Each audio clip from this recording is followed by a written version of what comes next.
What's up, everybody? Welcome back to Bingetown TV and our coverage of Jujutsu Kaisen. So it has been about 3 weeks since we've had a new Jujutsu Kaisen episode that we wanted to cover.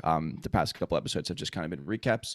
So we used our time to begin covering the One Piece live action and Wheel of Time that have dropped in this kind of little break period for Jujutsu Kaisen. We're covering both of those on the podcast as well.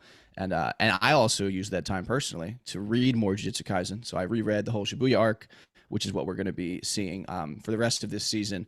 And then I've surpassed what I had left off at about a couple years ago. So I'm only about 40 chapters behind being caught up. And it's been fucking awesome. I cannot wait to watch this arc be animated. And then obviously, we'll wait for season 3 and 4 and 5 and 6. But just very quick bitch on housekeeping before we dive into this episode 6 discussion. Best way to support us is always just going to be subscribe, whatever you're watching and listening on. And then if you want to interact with us, at Bingetown TV on Twitter, and then a Discord that we just kind of started up somewhat recently. The link for that will be in the description of this episode, wherever you're listening or watching on. But all right, episode 6. I did not write down the name of it. It's like that, baby. It's okay, like that. We've, we fully transitioned out of our Gojo Ghetto flashback arc, I guess you could say. And we're firmly now in the quote unquote present.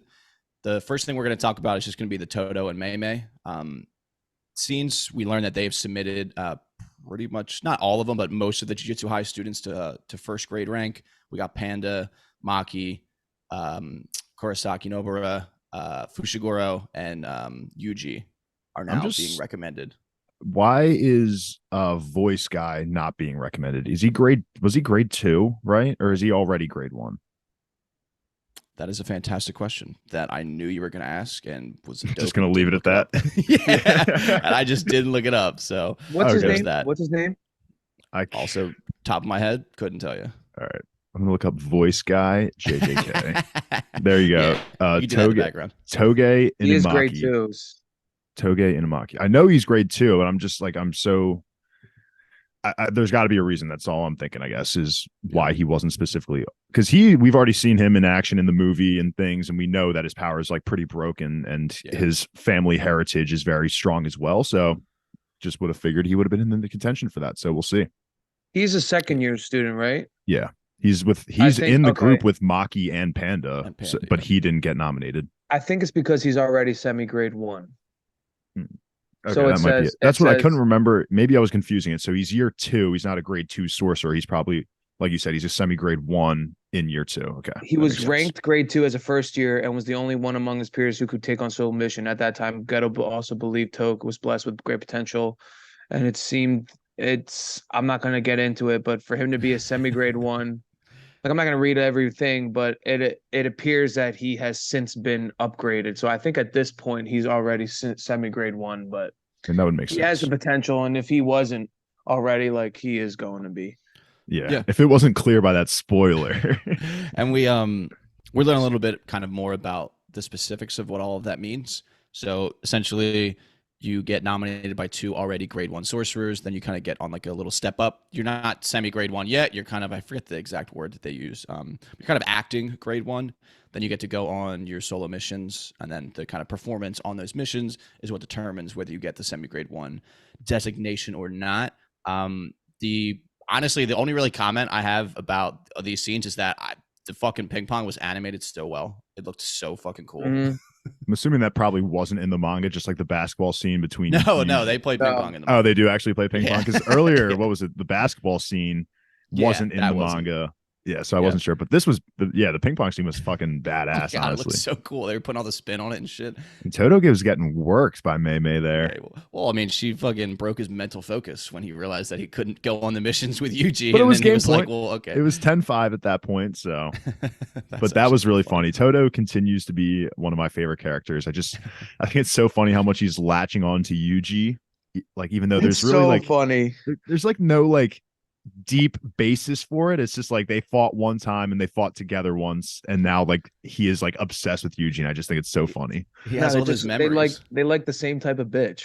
They like the Yeah. same type of women. That's what it is. They had My just love brother. that dude. That was one of the funniest things is when he just starts having those fucking quote unquote fake memories in season one, and then they get Mhm. to the baseball episode, and he's like, like whatever, like oh, like we're both catchers, like you know what I mean? He's like so into it. It's so It funny. was like When it, the fine print on his player card, like on the screen said like Yuji and Toto like won some kind of regional yeah. whatever, and then it was like Yuji has no recollection of this, So denies great. this happening or the something.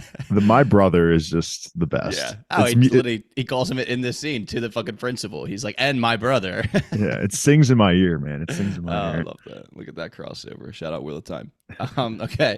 So the next little grouping of scenes we get is just I think they're really good at these lighthearted, kind of I don't even know what to call them. The Jujutsu High 3, the first year is Yuji, Fushiguro, and Nobara. And so we meet Yuko, we find out that Yuji, just another feather in his cap is like the nicest guy on the planet. It was really nice to her in high school. Then we get the joking. We got it in season 1 with Fushiguro when he's talking to the girl in like the mall and like someone sees I think Yuji sees it and calls Nobara and then they call Gojo and they all fucking make fun of him. Yeah. So now it's just kind of Yuji's turn to do that. Not really anything like deep analysis on this. It's just, I guess, like a fun little way to restart the arc and introduce us again. I'll say the Human Earthworm 4 trailer was pretty disturbing. Papa, Yeah, that was it was fine up until the little children come out and they start saying Papa. Then I'm like, okay, this is kind of fucked up. They was super into it. They did such a detailed animation of this fake movie. I thought it was it's like so funny and it was good also. Yeah. Obviously, I like that was how that was a nod to Human Centipede. well, I guess yes, but I mean the who died in season 1 again, that he like him and Yuji shared a love of movies and they were talking about Human Earthworm 1, 2, and 3. Yeah. I can't remember You're his right. name, fuck, but that was That's what- right? Is it That was a Junpei? triggering Junpei. Something like that, Junpei. That was a triggering moment for you, Dave. Yeah, it was. While you were watching. Yeah. Well, that was whack because they put him in the opening. Yes. They literally that's put what him it in the was. opening, which was fucking genius move, and then they just kill him. Ripped our away. hearts also, out. Dave, obviously you didn't watch the opening, but for people who like have read the manga, the opening animation was amazing. Oh, I listened to like majority of it. I honestly thought it was a bop right off the right from the beginning as it played. I thought it was a hit.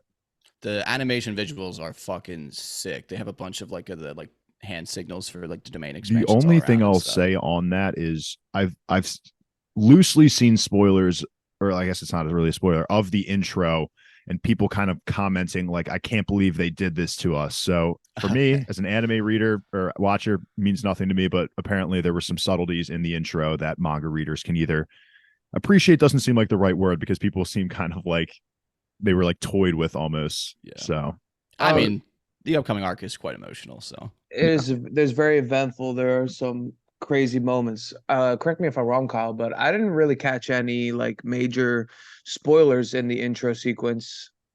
There was like one, or there's definitely like two, I would say. Two big ones that come to mind. The two of us can talk about them. I didn't watch very closely. I might have been like checking my phone. All right. So moving into what I guess we would say, the three of us here, the kind of real meat of the episode is that we're getting Geto again in the present day. Him and Mahito are working. They kind of meet up with Mechamaru. For me, I thought it didn't hit this way in the manga so much, but for this, did it feel like kind of like really like jump cutty, where like we get like the Yuko stuff and then we get introduced to Urahime and she's like talking about this new mission with them. I thought, it did feel like very clean to me. Yeah, this is like we're at least like halfway through the episode at this point, and like we get the scene ends with Yuji and the squad like walking off, talking about the movie and the mall, whatever, and then it does like that quick half-second thing, and then it's the girl standing in the parking lot, and then they're there. It's like it did feel a little jump cutty, because then she's talking about this mission. I'm like, are we already getting into like this grade 1 training thing? Like I wasn't. It didn't like hit that hard for me. Yeah, you're right. Like it felt a little weird. Yeah, it just felt a little weird. But basically, we learned that there's a mole or multiple moles within with the good guys that are feeding information to the cursed users, and they know it's Mechamaru. They just kind of get fooled in his location. That's kind of like the little twist, I guess you could say, of the episode. is that we think we're going to roll up on him in this parking garage, little janitor's closet. In reality, he's not there. He's somewhere else at a dam, underneath a dam, and he's with Mahito and Geto. Well, they pull and up. Yeah, and then just kind of, a battle ensues. We can literally talk about anything we want at this point. This will just be obviously like our final combo. It was a little jump cutty, but I think in the last arc with the competition and all, it was hinted like that the bad guys knew too much. Yeah. So we were supposed to be expecting a mole or a rat. We kind of, I think, forgot because there's been a whole season and also 6 episodes of backstory. With that being said, you learned Mechamaru has a what is the thing you're born that you get at birth? Oh, pact, heavenly pact. Heavenly pact. Jeez, yeah, it's pretty interesting because we have the guy we loved in the backstory arc. His was his was crazy. Like his physical prowess was that of like top tier human, and then Mechamaru's he's dwindled down to not being able to go outside at all, while on the contrary having large amounts of cursed energy. Mm-hmm. Yeah. I thought I honestly before I thought it wasn't going to be Mechamaru, so they're kind of talking about like, oh, there's a mole, and then it transitions to a scene of the blue-haired girl coming in and saying, oh, Mechamaru. Like, I thought it was going to be a red herring for the blue-haired girl, because even though she says Mechamaru, I thought it was going to be a red herring and it was going to be her.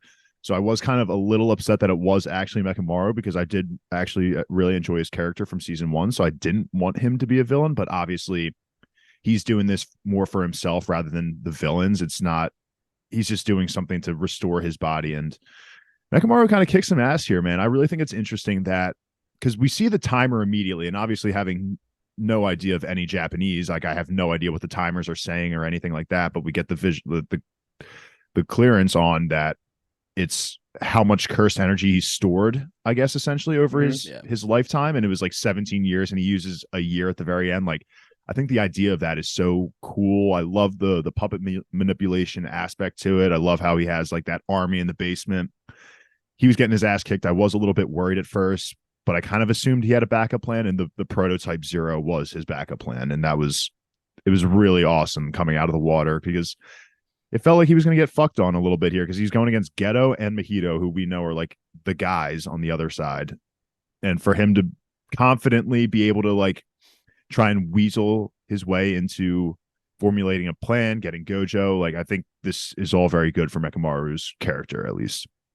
While reading, I was very disappointed reading this. I also thought Mechamaru was really cool. He's so unique, in that he's like a puppeteer. Yeah. I thought his power was really sweet, and is like a great example of why JJK's power system is so interesting. He did this for personal gain. I think in this next episode, some will unfold about like his motives, but he's not evil, I feel for him. Like, he was struggling his whole life, locked in a room. His friends are out living normal lives, and he's like a actual shell of himself at all times. He has he's no sensations. He has never felt physical touch, or at least probably not since he was like a newborn baby. And he stooped so low to gain something, but immediately once he gained it, he has an immediate plan to get them down. That's why I'm like I wish he didn't do that, because if he like went to his sensei and classmates, they probably would have been there for him to help him through the tough time and also help him overcome these adversaries. I personally don't think he really did shit to Mahito or Geto. Like, I think he's got his work cut out for him. I just wonder what kind of information he specifically leaked. Like, how important was the information that he gave up, because if he's giving them like minuscule information to help him get his goal, like, I guess I can understand that, but I think they just helped him infiltrate the school. Oh, is that what it was? That he was part of the infiltration? I think it's just kind of, and I mean, they mention in this episode it's about like information sharing, but it's kind of, we talked about, and like Aoki said, like what happens in the first season, it's all based on that kind of like that attack on Jujutsu High type of deal. He kept mentioning Gojo, and like obviously with the veil that's put over him and Mahito now, it's not only does it do veil things and the real world can't see it, but he also says that his communications are kind of down now, so he can't actually communicate with anyone. It's literally just him versus Mahito and Geto right now, but he's working up a plan to, it seems like, get in contact with Gojo, right? And I wonder. Well, yeah, I was curious of what your opinion was on like the fact that he says like basically my win condition is just getting information to Gojo. Like he's not even concerned with because I feel like he's fairly realistic about the fact that it's him versus Mahito and Geto. Yeah, and I get that like Gojo's like the strongest, but like we've never really seen that relationship or a relationship at all between Mechamaru and Gojo. So I thought it was interesting that even though again Gojo is the strongest and like you'd want him, I just felt like maybe someone closer to him or like an actual friend, maybe like Todo, he would have tried to reach out to, but it makes sense that he would want to go for the strongest person. But Gojo can like teleport too, so yeah. It's because I think I think maybe there's a slight level of self-preservation in there as well of like this guy can actually also physically help me. It's because also Mahito and Geto, they're after Sukuna's fingers. That's like the major thing that all people are going after right now. Yuji is like the specimen in this world. And he knows that if they're engaging with Mechamaru, Geto will have to respond. Mm-hmm. Like he's gonna be forced to. They're forcing his hand. And also, yes, and I think Mechamaru is, also trying to play it like I think it's kind of BS. Like I'm still disappointed in him, but he's saying like I need to do information sharing with Geto. Like he's trying to say, oh, I've been a double mole this whole time. Yeah. Like he's trying to right his wrong. Yeah, he did mention he was trying to tell Gojo of the Shibuya plan. Yeah, so I hope he does. That's unfortunate you see him stoop so low because he really did have great potential as a character. We'll see how it unfolds. I think we're in store for a great one in this fight. They're really starting off with a bang with this fight here when you flash back from the backstory.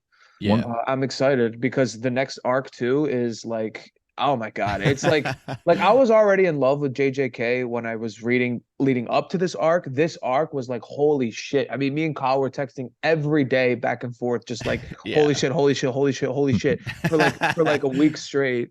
And I can totally see Mechamaru not making it out of this fight because I mean, just from like the perspective of an anime in general, like we get introduced to his power. He has 17 years of curse energy build up. Like I feel like we're gonna get a move that is going to use every year, day, minute of him charging up that ability, and I don't know what's going to happen if he reaches zero. I imagine it's death, and I could see him going out that way.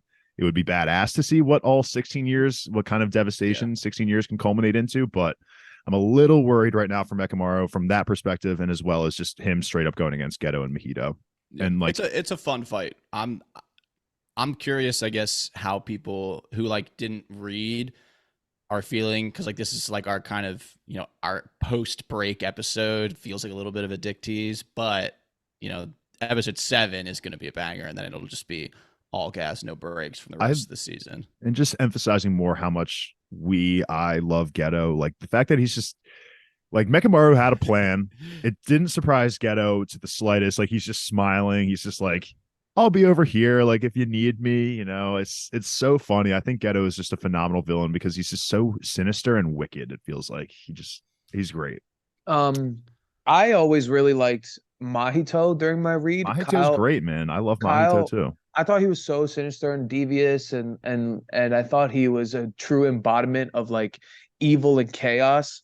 Kyle always felt, and Kyle, please chime in and correct me if I'm wrong. Kyle always felt he was a little shallow. While watching, I'll admit, like I think those qualities, that shallowness is kind of showing because really he's been like alive, quote unquote, for what? Not very long. Like he's a baby. Yeah, he is a child. And it's showing. I think the anime is doing a really good job of showing that because I read on some site, who knows if the translations were like 100% accurate. They might not even have been official translations. I'm glad now I'm seeing the anime capture that essence because he is a child, like he is immature and he he's like, oh, why don't we just kill him now? And Geto's like, wait, Mhm. dude, we have a pact. You can't do that. And I just like how it's like you're kind of sensing that Mahito is Geto's dog. Yeah. You know what I mean? And it's not the other way around. Mhm. Yeah, my comment on that is going to be I'm feeling like I said that about Shigaraki from My Hero Academia. Mm. Yeah, You you were might have. never a Tomura guy. I know that. Yeah, Tomura I feel like that Shigaraki. is one villain that I just somewhat generally dislike. Mhm. Or maybe because I feel like obviously the story puts him into that pedestal, and I'm like, I'm not feeling it so much. I feel like it's him. I think you I might could have have said that. compared him to Shigaraki in one of Okay, They our feel talks. I could similar. see Like I'm that. not going to say like I would prefer one villain over the other, but they feel kind of Yeah, similar-ish. Like they're both. Go there's ahead. good Mahito stuff in this upcoming arc that I feel like, in my opinion, probably takes him above Shigaraki. Can we just really quickly touch on what Geto and Mechamaru were like talking about with that whole like was he saying that Mahito can't fuck up the transfiguration because like it is like they have a pact between them Yeah. two, and if So Mahito doesn't hold true to that pact, then something wicked would happen to him. yeah, this is one thing I really like about the JJK universe is this idea of like the packs and like also like how like words have so much power, Mhm. where like they could mention something I forget until they kind of reinforce it every so often, is that like when you explain your curse technique, like it gets stronger and like more effective. So this is like it's along that line of like they had an agreement between the two of them, and like if you break that agreement, then like you don't know what the negative consequences of that are going to be. And he compares it to like you can do one with yourself. You can make like there's one instance I'm thinking of off the top of my head that's later in the manga where like someone makes kind of like they make a pact with themselves about something that like gives them more power in some way. But like if he says, if you break that pact, you just lose that power up. But if you break a pact with someone else, you have no idea what the consequences are going to be. And it's That's just what I not thought. worth the risk. Cause like Aoki had said, Mahito's, he's just kind of like a kid. So he's like, oh, I'll turn him into a caterpillar.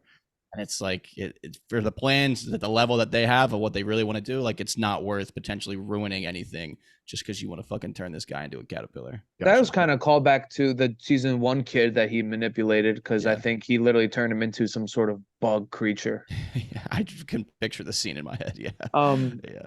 Also, I guess the power gets stronger when you talk about it because I think it's since it's cursed energy, when you get scared of something and it turns into a demon, um, it turns into a curse. And the more you fear it, the stronger it is. I guess it's in that same with that same like ideology. That's how the powers probably work too. I just really liked it. It's funny meta stuff too, because I feel like people always say like in anime and manga, like the villains always have to go on some like big spiel and like or even like everyone always like explains their powers all the time and Yeah. stuff. So I think it's a funny little meta thing where it's like, what, we're doing this because it makes us stronger type of deal. Right. Versus like, Hunter x Hunter, where it's just like walls of text explaining how the fuck Rolo Lucifer's book works. So Or what's the fucking the one who does the Bungee gum. I was thinking of the guy who trains Gon and Killua, who whenever he punches yes. people and like he gets attacks on them, like that was the most convoluted power ever. That was like half an anime episode to just explain his power. I'll tell you though, what. I was as I'm catching up on Yes, JJK. that's what I was me and just Alki, gonna say. yeah, me and Alki have been talking, and it reminds me the way that they grow and the imagination that Gege uses with the like the curse techniques and like the domain expansions and stuff is just reminds me of Nen. It's just like it feels so similar, like they're kind of just like cousins almost, or even There's an brothers. established power system, but the way he goes with it, there are so many caveats and like loopholes, and the characters are all so smart. Honestly, they're able to work the system into their favor, like tailor their power the way they want by just being so educated and being able to manipulate their respective powers like to the rules. It's insane, and like It's it so gets a cool. little bit convoluted sometimes. And I said this in the beginning of the podcast. It's it's involved. You have to. I find myself rereading and looking shit up, and it's hard, especially when you're catching up. You don't want to get anything spoiled, and like if I hadn't read in like months, I'm like reading something like, okay, why is this working out? This is not how I understand it. So just keep paying attention. readers and watchers, because we're in for a ride. Yes, we I'm are. so excited. Yeah, I think Kyle, you said it best. Like this episode was a dick tease. Like the first half was okay. Like it was funny. We got some great laughing moments, but you know me, I'm a big component Yeah, of let's kick action. ass. Yeah, I want some action, and that's what the end of the episode did give us, that tease. And so I'm definitely looking forward to the start of next episode. Yeah. But just one of the funnier moments for me in this episode was when they're all at the lunch or whatever, the dinner, and Yuji shows up, and they're kind of worried that he's going to forget her name, but he doesn't, and they hold up the 10 out of 10 or whatever, the 10 symbols. Like I was cracking up at that. That was so funny. I love how they held them too. Like the camera angle changes and they're still sitting there in the booth Yeah, holding the little tents. Yeah, so you did good, Yuji. You did good. They did that interaction well. I think, a lot of shonen main characters are always like dummies or something. Yuji's just a really nice kid. Yeah, he really He is. really is just like a nice kid. He reminds me of Luffy, kind of like the innocence and like the innocence, but also just compassion and like a pure heart. He has that. Yeah, absolutely. and it's like a second. It's just like a second nature type thing. There's no ulterior motives or anything. It's just like a reflex essentially, and that's literally the same way it is with our boy Monkey D. Luffy. He remembered that girl's name, and even though she looks completely different, it's a nice little angle to his character. It paints his picture really well. That's something Luffy could never do. Yeah, I was gonna say, is that a long-term romance we see in the future? I don't know if I'm I think I'm ready to. I'm rooting for him. I'm definitely rooting for her for sure. He likes tall girls. He likes tall girls like Jennifer Lawrence. Yeah, with big bundas. Jennifer Lawrence. So she's tall. Well, we'll see. I guess if she gets the big bunda, that last check mark for UG. All right, so that's gonna do it. Episode 7, 6, 7.